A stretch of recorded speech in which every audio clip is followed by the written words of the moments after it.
Today is March 16th. Welcome to Big Book Daily. My name is Rob. I am an alcoholic. It is a thrill, honor, and joy to be here with you today as we journey through the Big Book of Alcoholics Anonymous and the 12 Steps and 12 Traditions. Today at the Big Book, we will be reading Chapter 5, How It Works, page 63. Out of the 12 and 12, we're on Step 9. We'll read page 85. And of course, we'll read the 24 hours a day and daily reflection. So with that, hope you all are doing well this morning, my friends. It is the beginning of a new week, and so nice. These Mondays can be hard sometimes, especially on a work week. But guess what? We don't have to worry about the entire week. We just got to worry about today. And it's such a blessing just to wake up and be sober today. So with that, let's go ahead and get to the good stuff.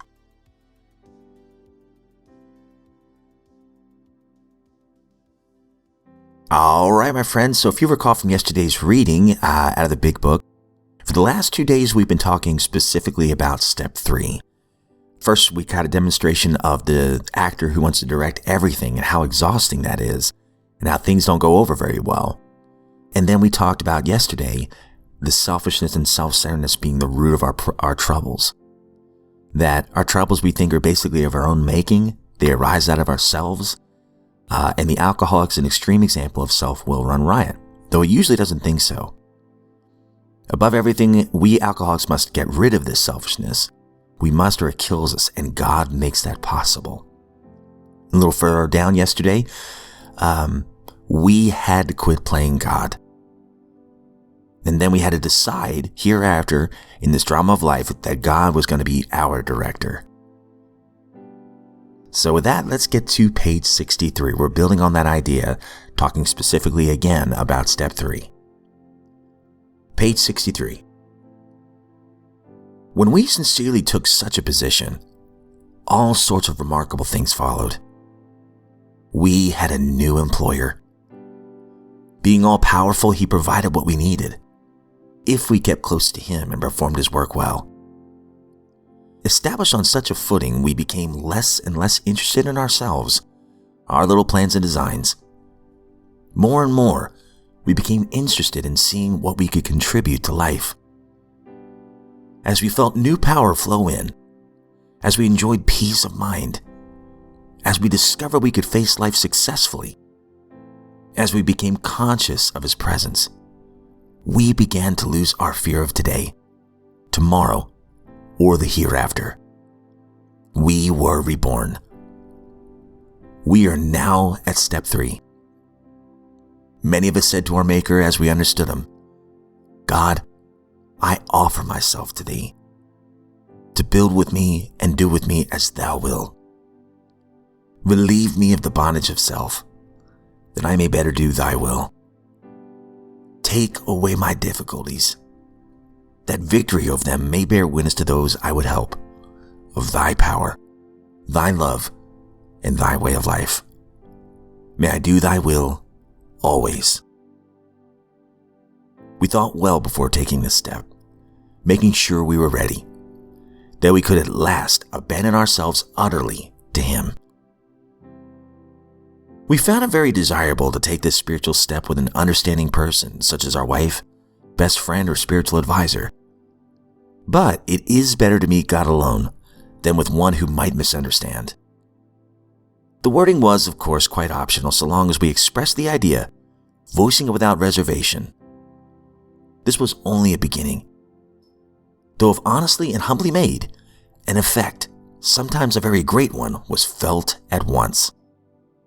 Next, we launched out on a course of vigorous action. The first step of which is a personal house cleaning, which many of us had never attempted.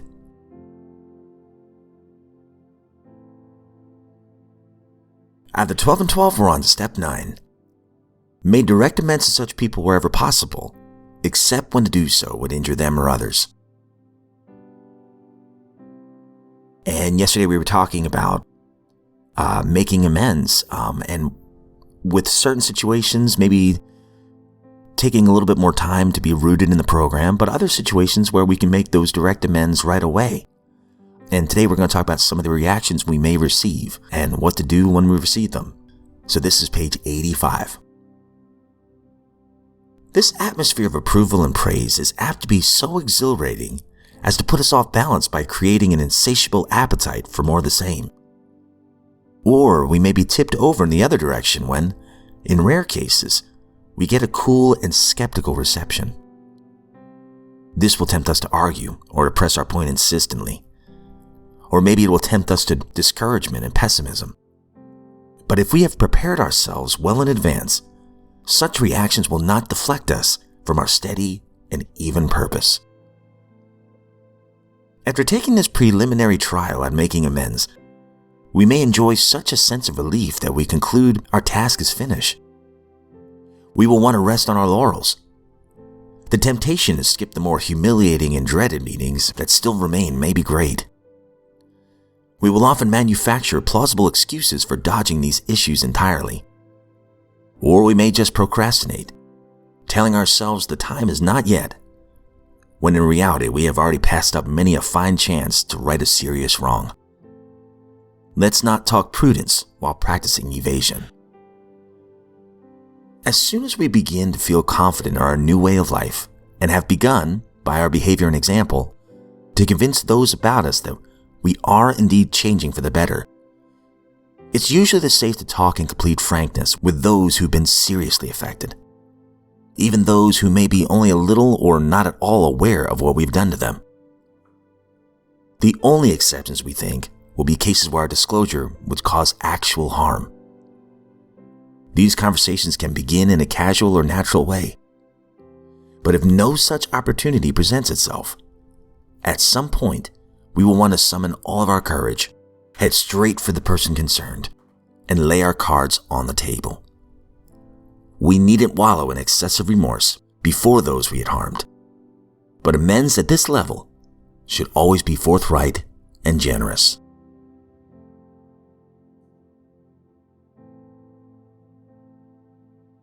"24 hours a day, March 16th. AA thought for the day. Before we decide to quit drinking, most of us have come up against a blank wall.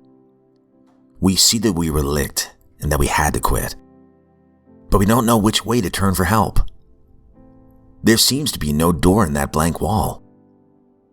AA opens the door that leads to sobriety by encouraging us to honestly admit that we're alcoholics and to realize that we can't take even one drink, and by showing us which way to turn for help. AA opens the door in that blank wall. Have I gone through that door to sobriety? Meditation for the day. I must have a singleness of purpose to do my part in God's work. I must not let material distractions interfere with my job of improving personal relationships. It is easy to become distracted by material affairs, so that I lose my singleness of purpose. I do not have time to be concerned about the multifarious concerns of the world. I must concentrate and specialize on what I can do best. Prayer for the day. I pray that I may not become distracted by material affairs. I pray that I may concentrate on doing what I can do best.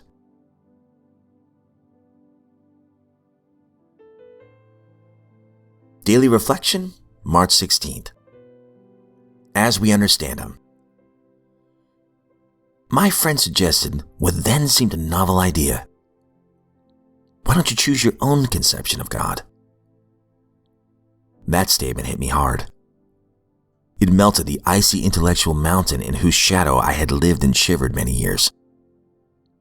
I stood in the sunlight at last. It was only a matter of being willing to believe in a power greater than myself.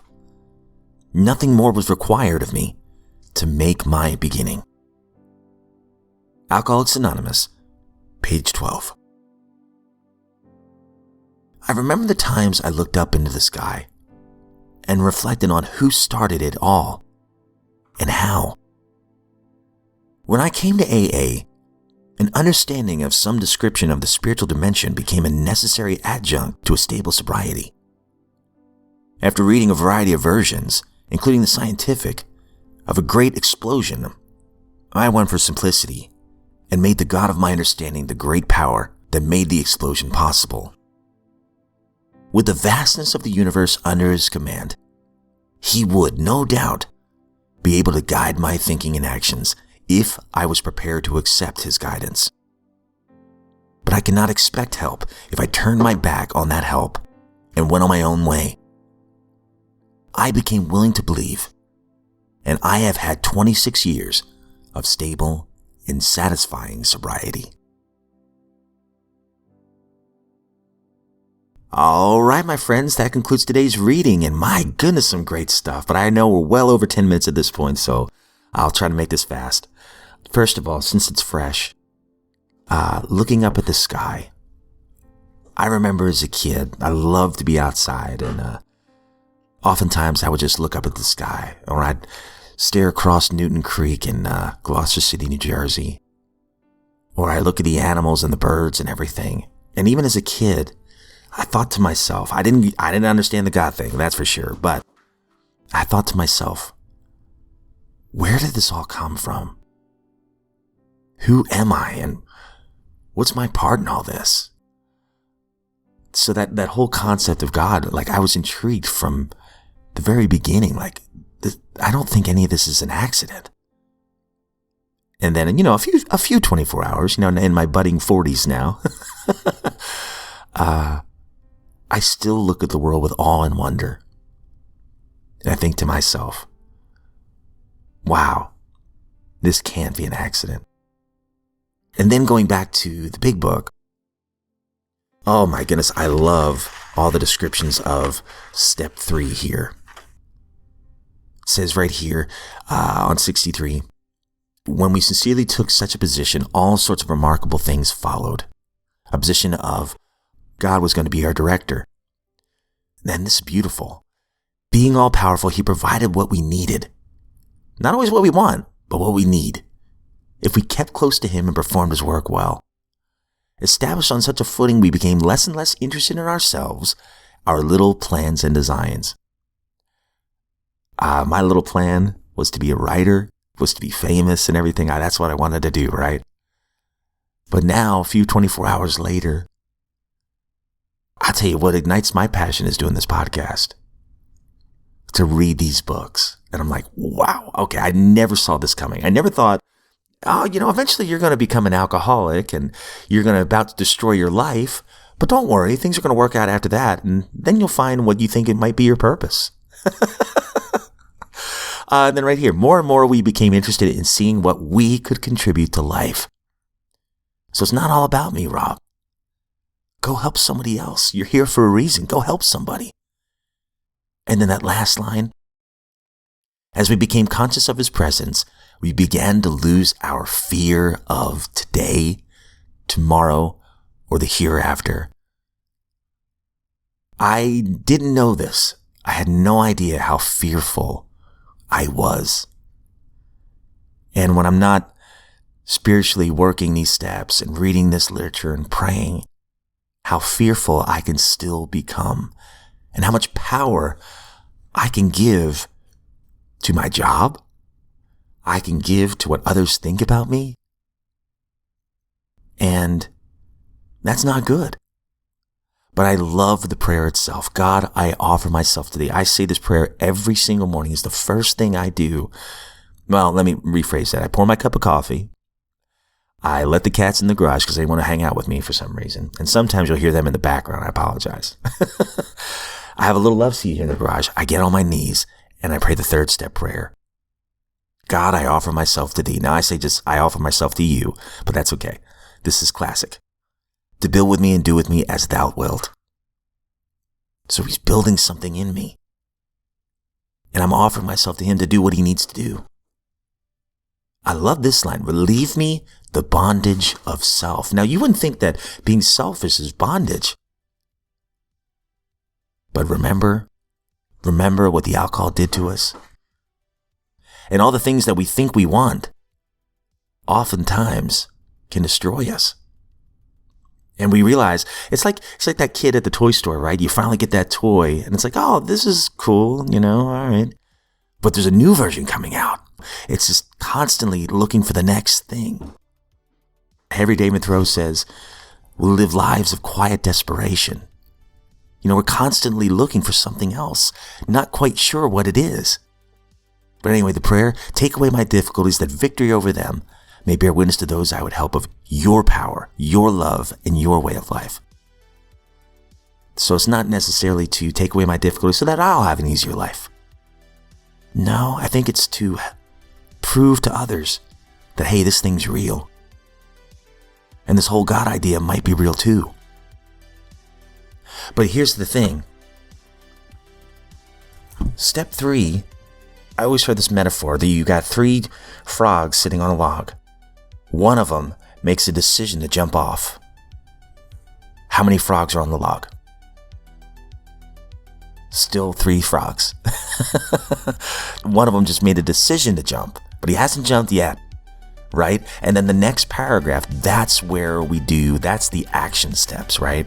So step 3 is all about making the decision to turn our will and our lives over to the care of the God we understand. And then we start to get to the action steps. And we're going to be talking about step 4 quite a bit in the next few days. And it's just great stuff. Man, what great reading today. I'm so sorry I've rambled on this far. If you are sober today, you are a miracle, my friend. And you are giving a great gift to those around you. And if you are not sober, you're a miracle as well. Because you are alive, you have worth. And in my humble opinion, Robology here, I believe you're here for a reason and your story is not done yet. So I pray that you make the first step towards your new chapter in life today, and you don't have to do it alone. We've got your back. And my friends, if we are given another set of 24 hours, I sincerely look forward to seeing you right back here tomorrow.